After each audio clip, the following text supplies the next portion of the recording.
It's a damn shame what's happening to food in America. But the bigger shame is the people funneling in and out of the grocery stores, like cattle, lining up to get their steroid shots, not knowing the true cost of their quick treat and promise of dinner. Not even the so-called healthy food choices are safe anymore.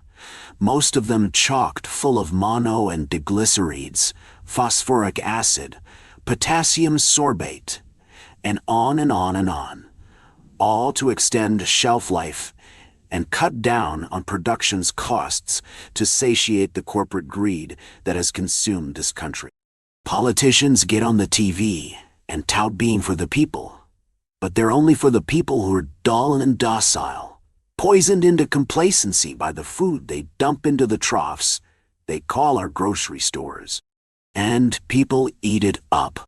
They love it, standing in line to throw their garbage onto the checkout counter. And no matter how many times you tell them the dangers of what they're putting in their body, they don't listen, and you get silenced. Stop listing the ingredients of Doritos every time someone checks out, Michelle. No one wants to know about the hazards of emulsifiers, Michelle. You can't tell people the president is poisoning them, Michael. You can't call people mindless cows, Michelle. It used to be that if you ate around the edges of the grocery store, produce, meat, and dairy sections only, you were eating relatively well. But that's not even safe anymore. With bioengineered produce and meat pumped so full of steroids and antibiotics that chicken breasts now look like the pectorals of the Incredible Hulk. Nothing can be trusted because the fact of the matter is, you don't know what they're doing to your food. And there's no way for you to monitor it. Lord knows they'll never let you see what's going on behind the doors of those factories and processing plants, either demanding credentials or claiming that they don't do individual tours or it's not open to the public. Bullshit. They just don't want you to uncover the lies because then the jig will be up. They'll no longer have a nation of mindless sheep obediently bleating their salutes. Occasionally I'll have people come through my checkout line with their purchases indicating they might be on the edge of an unveiling, buying all the ingredients for bread instead of just a loaf, placing all organic fruits and vegetables on the counter, unloading raw nuts instead of the almonds with sprayed-on flavors. But then inevitably the last thing they pull out of their cart is something like Dina chicken nuggets, or they hand me a can. I'm here starving and forcing myself to choke down potatoes just to stay alive, and they're willy-nilly shoveling shit into their faces without a single qualm. Disgusting. All of them. All of them. Except her.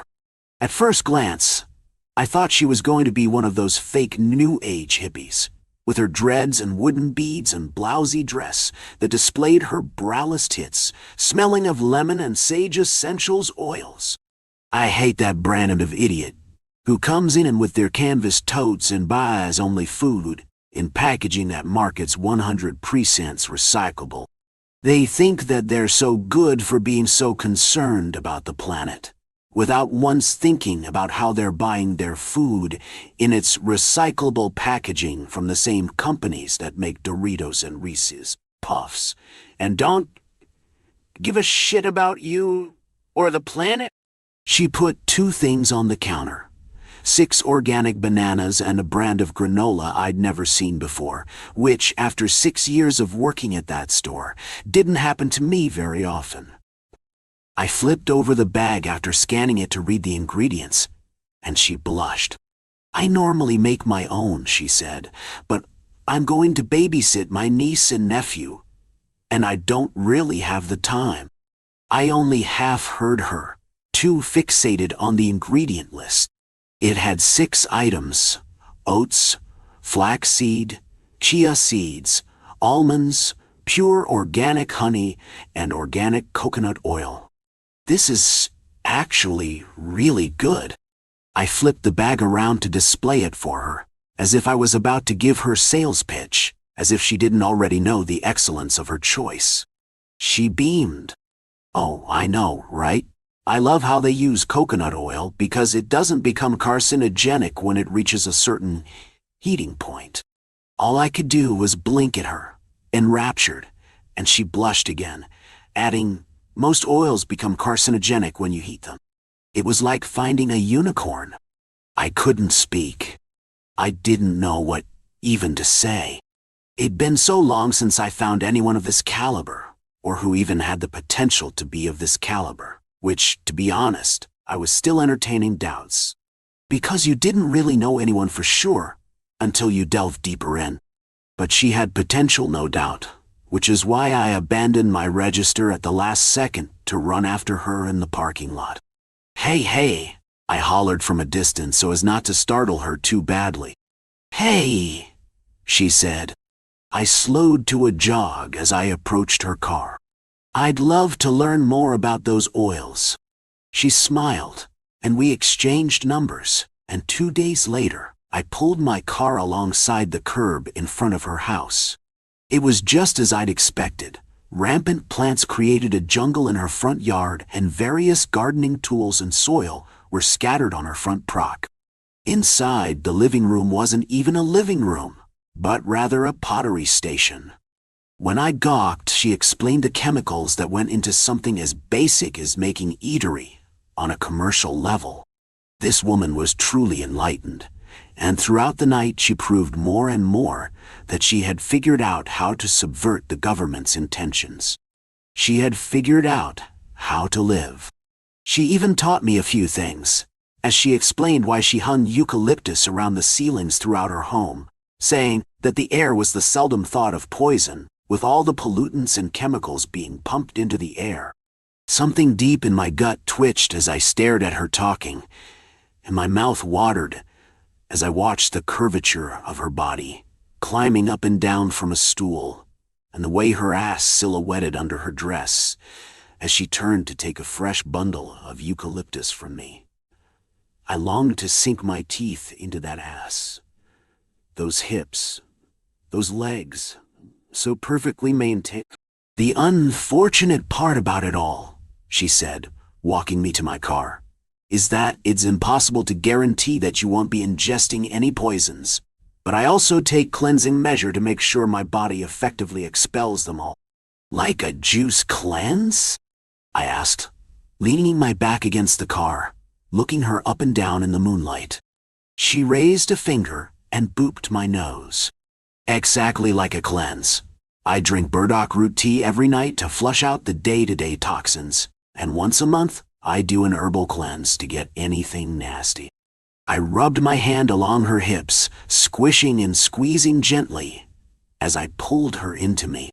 "And when's you next cleanse?" "In 2 weeks." She threw her arms over my shoulders. I slid my hand along the arch of her neck. "I'd love to do it with you." "Okay," she whispered, as she raised on her tiptoes and brushed her lips against mine. We spent the next 2 weeks together, or as much as we could with my work schedule. She was an herbalist, so clients and patients would casually drift in and out of her door with varying ailments throughout the day.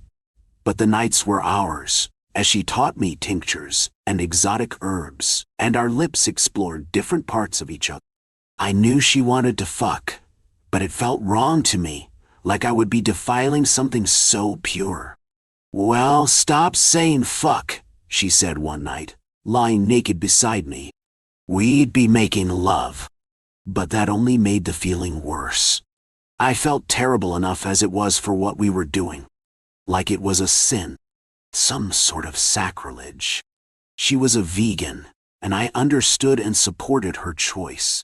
And she kept me well food, but there was a perpetual hunger that permeated my body, like my very cells were crying out for sustenance. I knew this hunger well, but it had grown to a full body ache because I knew the potential of being satiated. Each bite I took of quinoa and beans was a tease to my soul, like it should be filling but wasn't. She truly is a different breed, I thought to myself, as she worked through a plate of carrots. I couldn't understand how she sustained herself like this for so long.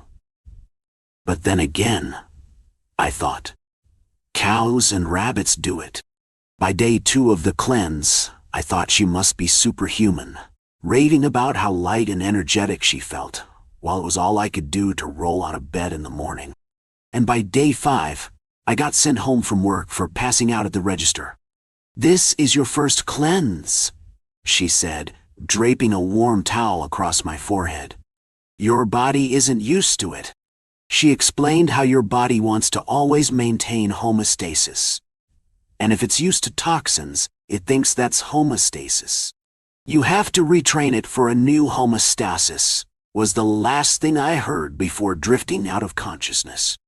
The next morning, she was sitting beside me on the bed, holding 2 glasses of the ghastly green concoction, one in each hand.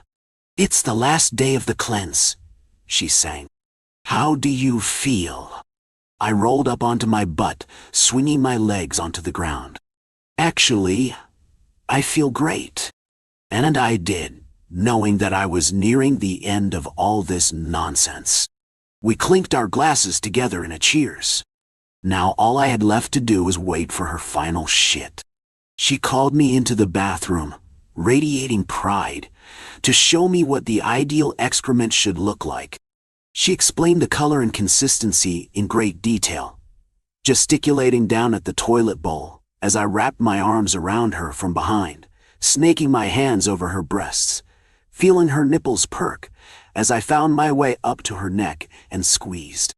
She slowly came back to consciousness in the kitchen as I sat at the table eating, watching her eyes go through confusion, realization, and finally settling on panic.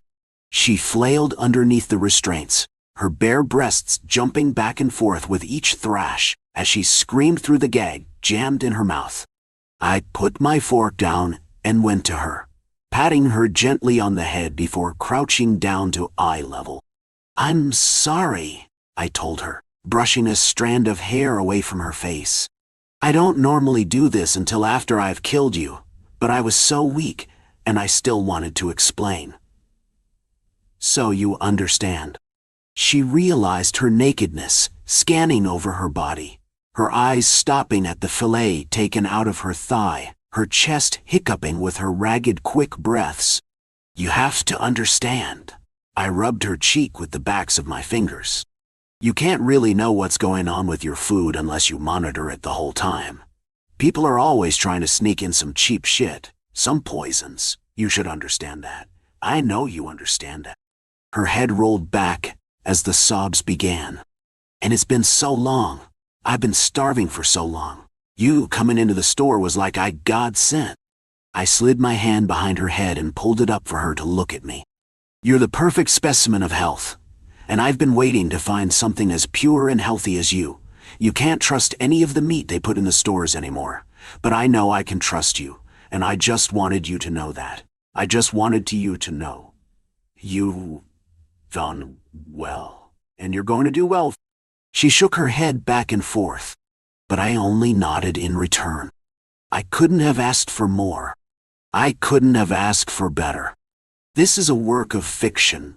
Any resemblance to real events or persons, living or dead, is purely coincidental. The sterile flicker of fluorescent lights buzzed overhead, casting a cold, clinical glow over the small interrogation room. The air was oppressive, sharp with the tang of bleach, but underneath it was a smell Sarah couldn't ignore. The faint, metallic scent of blood. Her breath hitched every time she caught a whiff. The smell brought the nightmares back in full force. Sarah Townsend sat slumped in a metal chair, her bloodied wedding dress hanging from her body like a shroud. The once pristine white fabric was a grotesque canvas of dirt, grime, and dark, dried blood. Her shaking hands twitched as they rested on the cold metal table before her.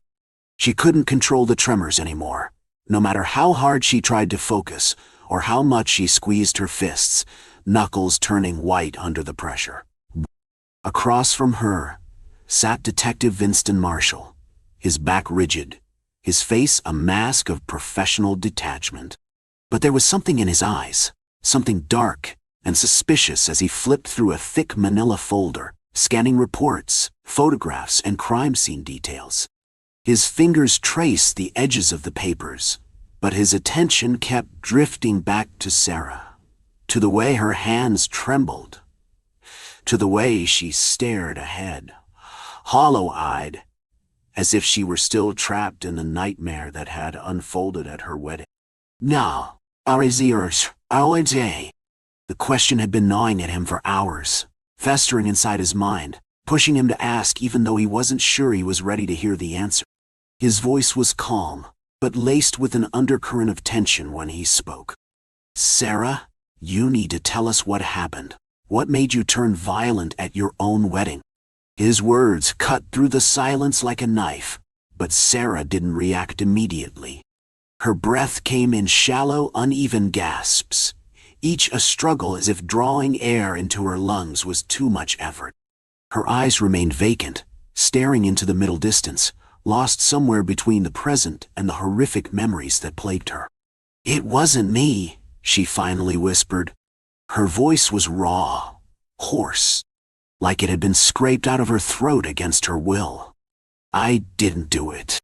Marshall leaned forward, his brow furrowing as he studied her. If it wasn't you, then who? Her fingers tightened on the table's edge, nails digging into the cold metal, as if trying to anchor herself to something real, something solid. They weren't people anymore, she muttered, her voice trembling. Not even Tom, my husband. Everything changed when the music started, when People Are Strange began to play. The faces, their faces twisted. They weren't human anymore. Marshall's pen hovered over the notepad in front of him. He had heard strange defenses in his career, but this was different. Sarah's words were intense, a genuine fear that made his skin prickle. What do you mean they weren't human? She looked up at him for the first time since the questioning began, her wide eyes bloodshot and rimmed with red from lack of sleep. I mean exactly that, she said, her voice barely more than a breath. Their eyes, their faces, they changed. They were monsters, and the song wasn't just playing, detective. It was whispering to me. It told me to protect myself. As soon as she said whispering, Marshall felt a chill crawl up his spine. He wasn't one to believe in the supernatural. His career had been built on facts and evidence, but the way she spoke and the raw terror in her voice made him pause. His grip on the pen tightened, and he glanced down at the folder, skimming over the details again. The blood-soaked wedding, the bodies, the chaos.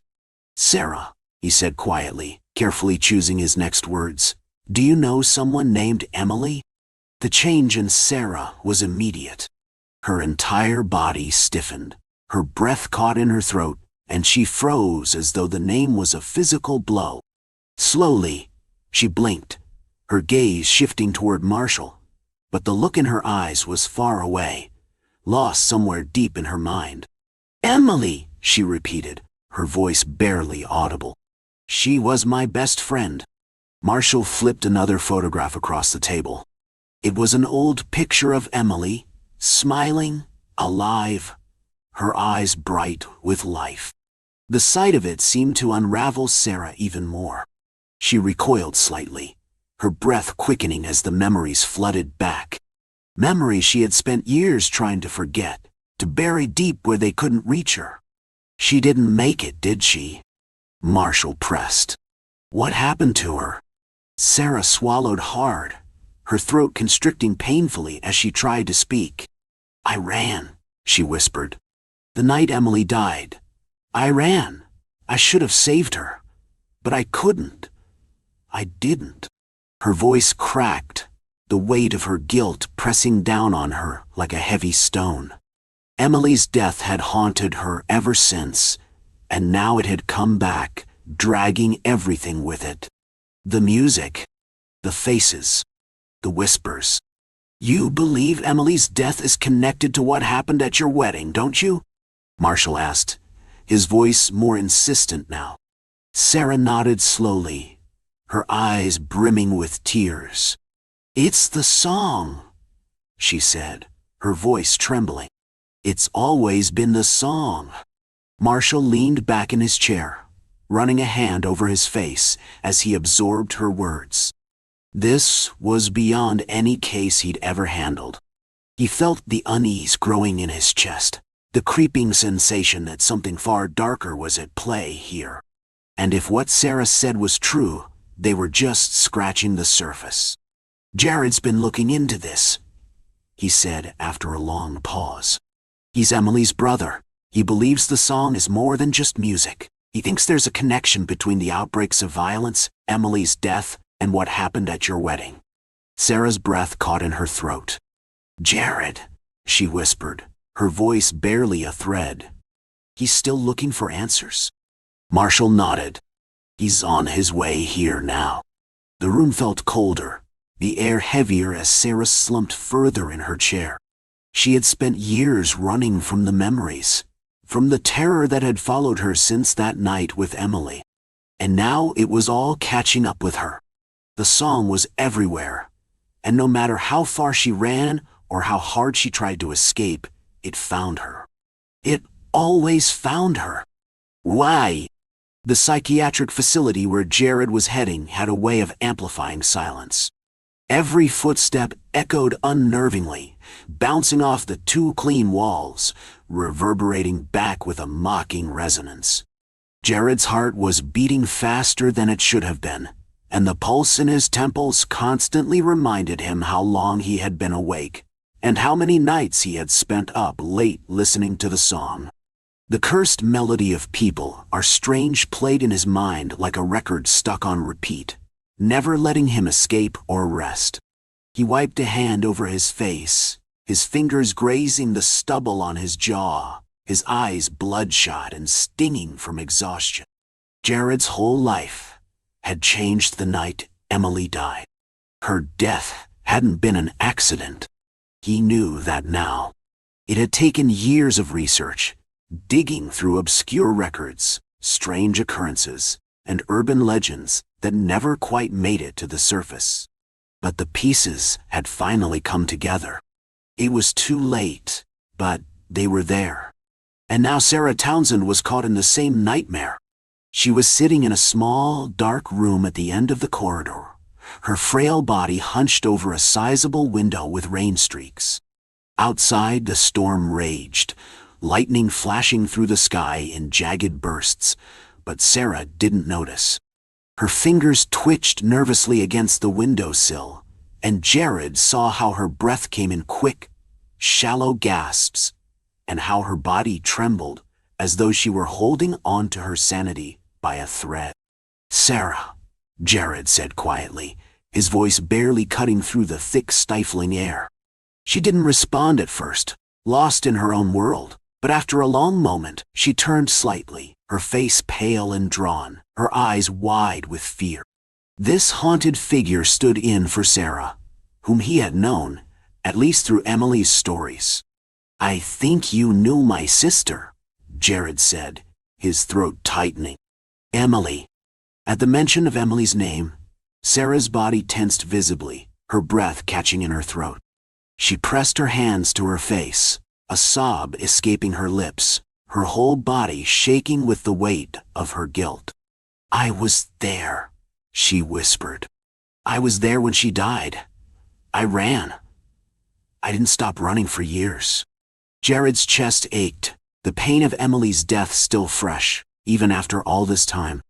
He had spent so long searching for answers, and now, here he was, face to face with someone who might finally help him put the pieces together. "The curse that killed Emily," Jared said softly, "is spreading. It's not just the music anymore. It's everywhere online, in the air. It's growing. I need your help to stop." Sarah's breath hitched again, and her hands shook violently in her lap. "It can't be stopped," she muttered, her voice cracking. "It gets inside you, makes you see things that aren't real. People change, faces change. They're not humans anymore. I thought I was losing my mind." Jared's heart sank. He had seen it too. The faces shifting, the paranoia creeping in. It wasn't just Sarah. He had felt the same thing, heard the whispers, and seen the way reality bent and twisted around the cursed song. But he couldn't let it win, not after everything. "You're not alone," he said quietly, leaning closer to her. "We can fight this, but I need you to trust me. For Emily, we have to end this." Sarah's gaze flickered, her eyes meeting his briefly before they darted away again. She wanted to believe him. He could see it, but the fear had wrapped itself around her too tightly. She was suffocating under its weight. The lights overhead flickered, casting long, jagged shadows across the room. Jared's breath caught in his throat, and for a moment the room seemed to shift, the walls closing in, the air growing colder and more oppressive. Suddenly, a dark shape began to form in the far corner of the room. At first it was just a smudge, barely visible, but then it started to take shape, flickering like a broken image on a screen. Jared blinked, his heart pounding in his chest as he watched the shadow grow, its form becoming more defined with each passing second. And then he saw her. Emily.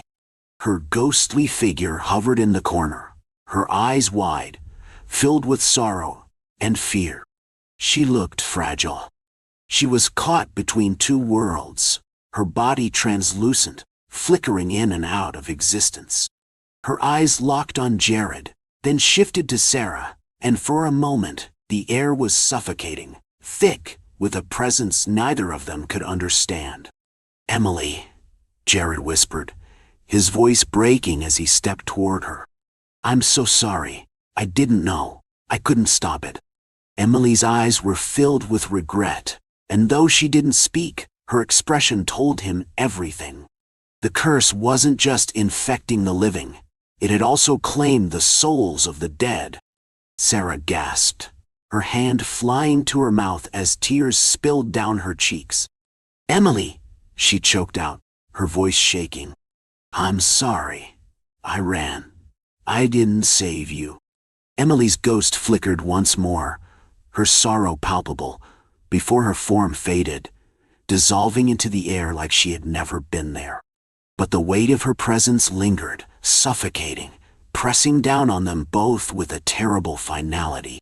Outside, the storm raged as Jared and Sarah stood before the old recording studio, their clothes soaked, their breath coming in ragged gasps.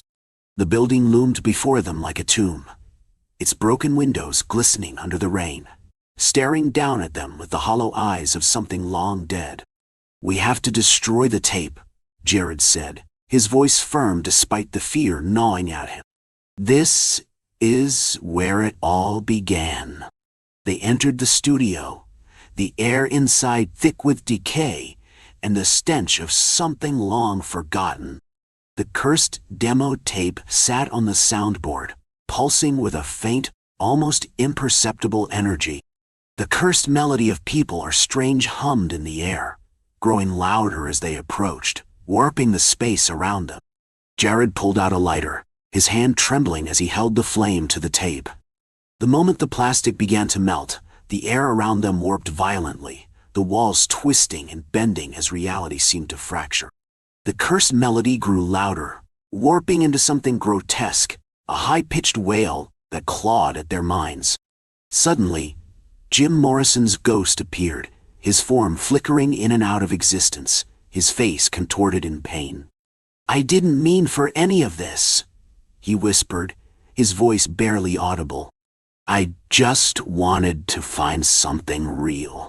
Jared's heart raced as the tape crumbled to ash in his hands, but even as the cursed object disintegrated, the song lingered in the air, the curse still alive.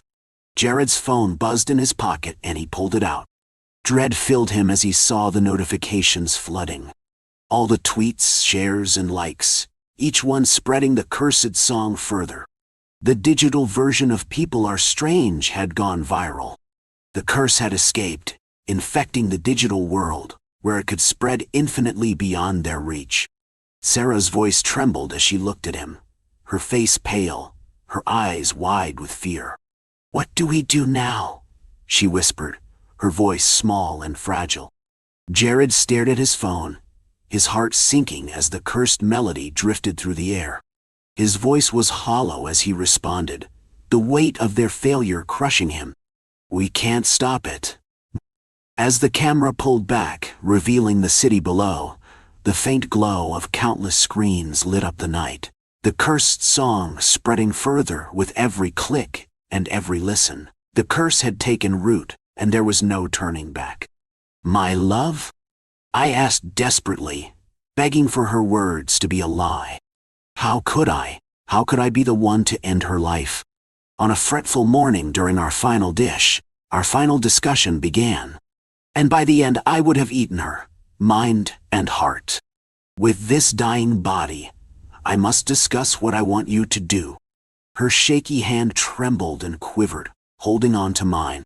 For years she'd fought a sickness only a few could escape from. And for years, I stood by her side. Her plate, full of ordinary nutrients, hid the taste of the crushed pills fed every morning. Even food had become that of what is only for living, a tedious matter. Despite this, my plate was full of various foods she cooked for me. My wife loved to cook. She loved to eat. And yet this sickness that overtook her stopped her from such. I couldn't eat, however. I'd rather starve than take another bite without her. "My love, please, please don't say such dreadful words." My voice was weak and pitiful, much less than a man. You mustn't, please, you can't leave me." Tears invaded my eyes as I sobbed into the lap of my wife.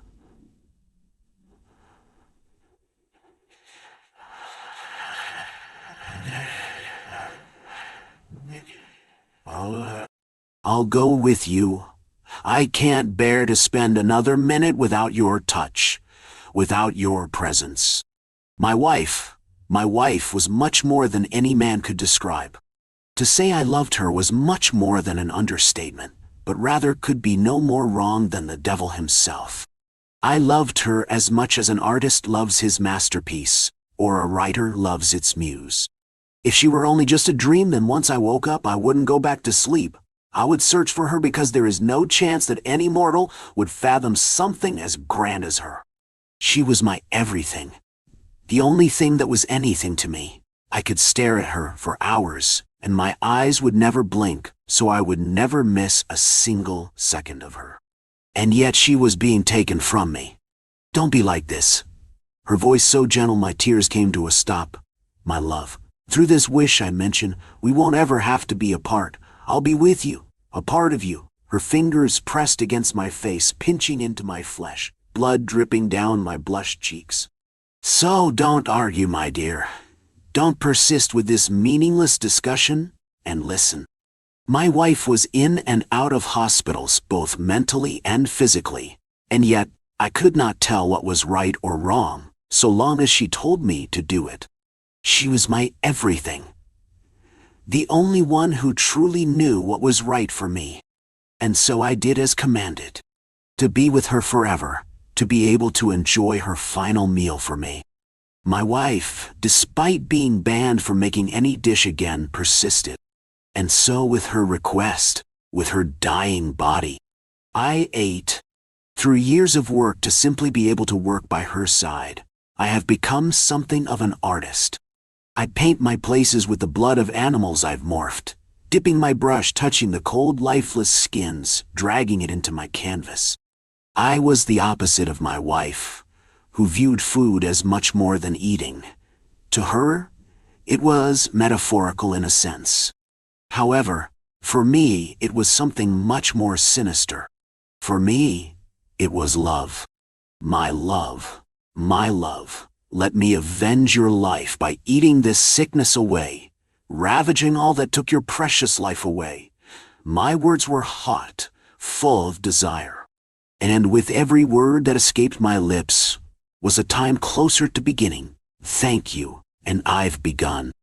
I sank into the flesh that pinched against my teeth, feeling the warm pressure against my gums, as unbeknownst to me a flavor of the most horrid iron swirled and infiltrated my taste.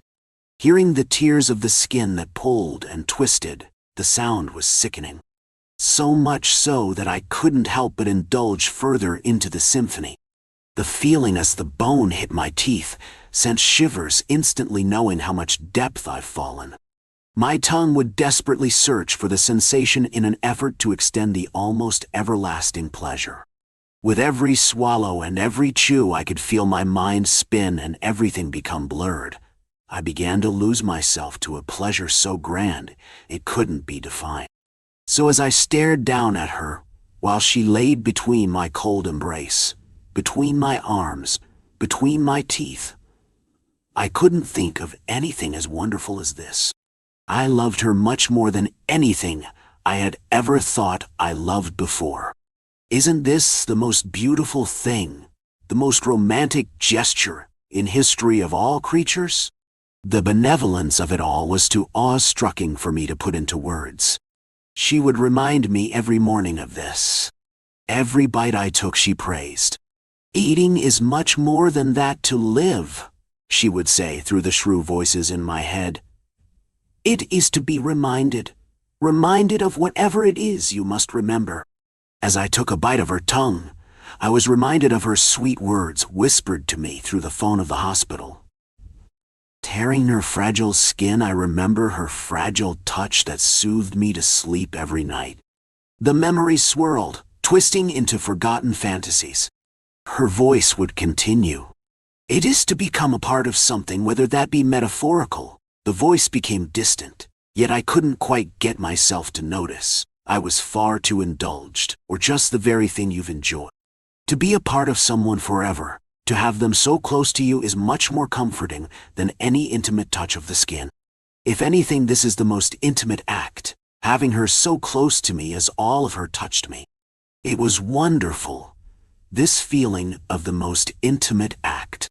The world spun and looked so dizzily, and yet I could hear her so clearly, feel her, touch her, and taste her dearly.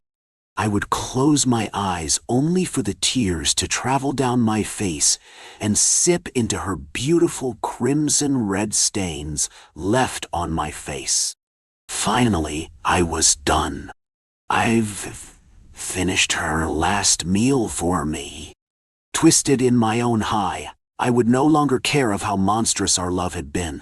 The numbness of everything I touched, the only feeling was the warmth of knowing I was with her forever and always, despite her life slipping away. My love, my only love, with me forever and always. So close her taste lingered on my lips, my tongue, my entire being. My love, this would be my final ultimate romantic act for you and always you. Let our final discussion be the beginning of something more. The final dish. Are you satisfied now? I asked quietly, peering down at the mess of what was once my everything. I've done what was asked. I've taken her life. I'm left alone now, a life not quite without her, but not quite with her. My love? Bye. The Ridgeway. It was a miserable night to be out in it.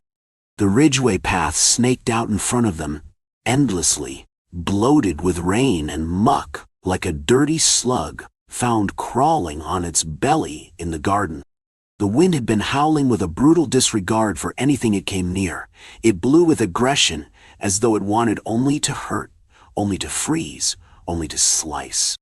There was no part of John that was not wet, or so he came to believe. He no longer walked with a confident and brisk step. He squelched with all the dread of a man emerging from a drowning. The water had long since crept from his old boots to his socks, up through his trousers and beyond. If only this was the only line of attack, but no. Though he had pulled his hat down past the very brim of his ears, the water seeped and seeped. It seeped into the hat and soaked it. It trickled, real persistent like, down into the crevices of his neck, seeking the warm dry places on his chest, under his arms, down his back. Eventually he would be completed soaked under his waterproof clothes. Then he really knew that he would have no other choice but to walk all night. He couldn't stop now. Taking shelter would be pointless. And if he slept, well, who knew if it would be the sleep of the cold, his last sleep, as the wet soaked his bones, stole his heat and left death in its place. He cursed his poor horse, Trickle, for going lame. He was now down to one pony, Molly. Molly was old, and not strong enough really to carry the load alone. Now if he'd had them both together, it would have been fine. But it wasn't going to be. Not now. Not now that the storm had come in, as everyone said it would, and that he only had one horse to pull the load. He shook his head to himself as he considered his situation and kept doggedly plodding forward. If only the ridgeway wasn't so damn high. It was so exposed. Everyone said it was an ancient way. Why were the ancients so intent on freezing themselves in such an exposed place? It ran from Avebury Ring and past Wayland's smithy, they said. It was probably a bad choice, but it was the shortest route by mileage, so he guessed he'd have to make his peace with that at least. Avebury Ring gave him the creeps. Why should they be able to build up a ring with stones so very large and high? How did they carry them and place them up? And why, more to the point, why? What could it mean? He knew as well what they said about Wayland's smithy. The grave of a giant? The ridgeway was an inauspicious place when you thought about it. He cursed his choices again. Molly grew restless with her burden and worried at her bit. As he settled her down, he looked hard at the path ahead. It was hard to see as the rain was driving into his eyes and the dark had continued to deepen. But it seemed as though he could see a figure. He felt a flash of irritation. Not only was he humiliating himself by being on the road, with such a burden on such a night, but now someone would bear witness to it. They appeared tall, clad all in black, and moved quickly towards him. In the circumstances, he came to a stop to await this person. Here was every possibility he was about to be robbed, so he may as well greet the person and face the consequences. The rain continued to pound down onto the road, drip endlessly onto his head, and trickle mercilessly down his neck. The stranger hailed him and seemed to want to talk to him. He squinted his eyes as best he could, but he could not make out the stranger's face. His hat was pulled low and his neckline was high. Consequently, all he could see was a pale, curving nose in two dark spaces where his eyes should be. "Hi, friend. What brings you out on a night like this?" The stranger's voice was low and loud, and despite the interrupting sound of the rain, he could hear it clearly. "Hi, I have a load, an urgent load to take to Streatley." "Yourself?" My sister, she's disappeared. We're looking for her." "Oh." Deep within him, he felt a tight knot deep inside his belly. He caught his breath and tried to peer even closer into the man's face. The man, seeming to feel his interest, turned suddenly. "Such a night!" he yelled, out to the wide expanse that fell away by the side of the ridgeway path. "Quite a night," he conceded before turning back towards him. "What load is this poor horse carrying on such a night as this, friend?" Oddly, the stranger seemed to linger on the word friend. He let it hang in the air before the rain dashed it from between us, as ethereal as an idea. "Ah, barrels of cider." He tried to sound as though it were nothing important. He took a step and tried to pull Molly, but the man interrupted him, and he froze. "On such a night as this? I wonder at the urgency." "Hey, let me go." The words exploded from him. The many hours of trial and suffering he had endured suddenly erupted from him. All those suffering steps he had taken in the rain and the cold, all of it, only to now to frustrated at this stage, randomly and pointlessly in the middle of the Ridgeway path. The stranger broke from him and ran round to the cart that poor Molly labored under. There were no barrels, only heaps of sodden blankets concealing something. As he dropped Molly's reins and made to stop the stranger, rounding the side of the cart only a moment too late, he suddenly was caught by the stranger's face. And as the stranger yanked the blankets aside and gazed down in horror at the delicate and fragile body huddled below, he realized that he recognized the stranger's face. It was her face, the very same. The stranger must be her brother, could only be the brother of the dear, beautiful Alice. The Alice who had spurned his advances. How was he to know she would die? How could he have guessed that when he pushed her to the ground to stop her from running, that she would hit her head and die right there? John and the stranger stood now, looking at each other, looking only at each other, and John knew he would never leave the Ridgeway alive. Content warning. Blood. A severed body part. The stone walls of the banquet hall echo laughter and loud drunken voices down the passage to where I stand waiting. My mother's hands are warm against my bare shoulders. A server hurries out carrying an empty platter, and the breeze from his passing moves my clothing and cools my face. The next server stops at my mother's word, and she inquires how drunk Herod is. The server's face is stiff as he answers. He would not answer this question if any other person asked it. But he will answer the king's new wife. Now, she murmurs to me, fingers squeezing my shoulders like the talons of a bird of prey. When I am released, I glide forward amidst the stillness of settled stone and trapped air. The banquet hall is full of men, women, voices, candle and torch flames, stuffy air, bright colors on tables and bodies. Like a moth drawn to light, I float into the room, my costume fluttering like delicate wings. All eyes turn to me, but only one person's gaze matters. Herod sits on a dais, raised above everyone else. He looks down on me, and I begin. I have practiced every movement of my dance innumerable times before tonight. I focus on my own body instead of the many surrounding me. I have a task to perform, given to me by the person I love most in the world, my mother. Everything blurs around me. Light, dark, color, faces, teeth, eyes, and smells of food, wine, incense, sweat, smoke. Eyes on the way I am dressed, the way I am moving. I cannot stop. Will not think. Must keep going. I finish.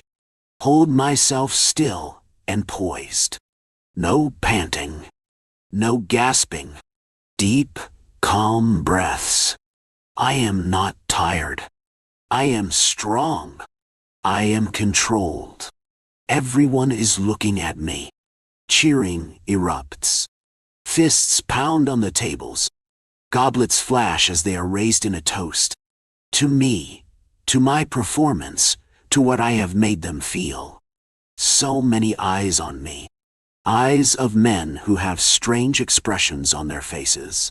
Expressions that mean things I am only beginning to understand. Even Herod's face wears it as I look into his eyes. He beckons. I do not want to go near him. I approach. Before his entire court and the high-ranking soldiers who are here for the special occasion of his birthday, he swears he will give me whatever I want, even half of his kingdom. I can smell the wine on his breath as he speaks. I ask to withdraw, so I may think of what I will choose. Permission is granted, and I escape to where my mother waits for me in the corridor. I want her praise, But she does not reach out to me with her hands, her face, or her words. She has her orders to repeat to me. Then she sends me to wreak her vengeance, just as she has been planning. Before the whole court, I declare, I want you to give me at once on a platter the head of John the Baptist. The words are out.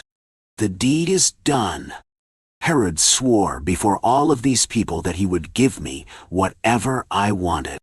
This is nowhere near the limit he placed on what he would grant me. The end of a man's life, and his severed head delivered to my possession. His death will not be as painful as it could be. Beheading is kinder than the abuse he might receive from the guards down in the dungeons. Herod looks confused for a moment.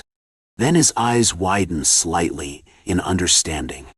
He cannot, will not, say no to me. No one here will plead for the Baptist life. They will heckle and argue if he tries to spare the man they know is a lunatic. After all, the baptizer was bold enough to come and berate my mother's new husband to his face for taking her. That was the decision of an insane man. Herod orders my desire to be carried out. My mother's desire.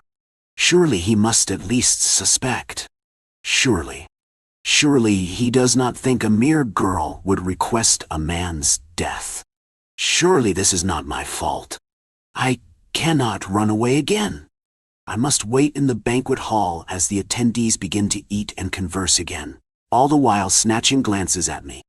Herod calls me to sit with him and eat a little. So I do, forcing myself to take and consume the tidbits he hands me. I try to imagine and measure out the time it will take for this to happen, for them to bring back what I have requested. The footsteps of every server entering the room bring me a moment of relief, until I see they carry only food or drinks. Finally, a man who enters carries his burden in an unusual way, trying to hold it far from him. He brings it to me, and I must rise and take it in my hands. Red drips onto my hands and the floor, covering the dish so I cannot see what fine metal it is made of. The metallic tang of so much blood fills my nose and coats my tongue and seems to run down the back of my throat. Long matted hair from the head and chin are stiff against my body through the sheer garment I wear. Murmurs chase me as I leave the banquet hall on the night of King Herod's birthday party, carrying the head of a dead man on a dish. The cloth of my costume sticks to me like the charred, shriveled wings of a moth that has fallen into a candle. My hair is wet and straggles down my neck and my forehead. I am glad I have not eaten much. I fear I may not be able to keep down what dainties I did eat. The head is turned, so I must see the face. Though he is dead, there still seems to be an expression on John the Baptizer's countenance, one of fierce and free joy. As my mother takes the dish from my hands, I wish I could feel the way that dead man looks, unburdened, happy, alive.